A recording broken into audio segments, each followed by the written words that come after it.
PV അൻവറിന്റെ ആരോപണ ശരങ്ങൾ സർക്കാരിനെതിരെയുള്ള ആയുധമാക്കി മാറ്റുമെന്ന് വ്യക്തമാക്കി പ്രതിപക്ഷം.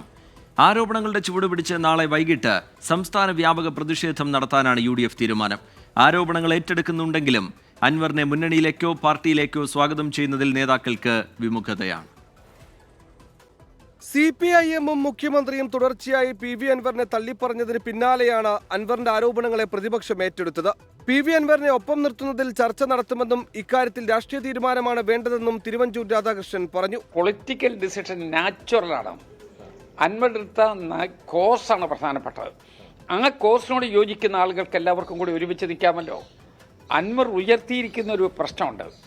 ആ പ്രശ്നത്തോട് യോജിക്കുന്ന മുഴുവൻ ആളുകൾക്കും ഒരുമിച്ച് നിൽക്കാം. അൻവറിന് വ്യക്തിപരമായ പിന്തുണ നൽകണോ എന്ന കാര്യത്തിൽ ചർച്ച നടത്തിയിട്ടില്ലെന്ന് പ്രതിപക്ഷ നേതാവ് VD സതീശൻ.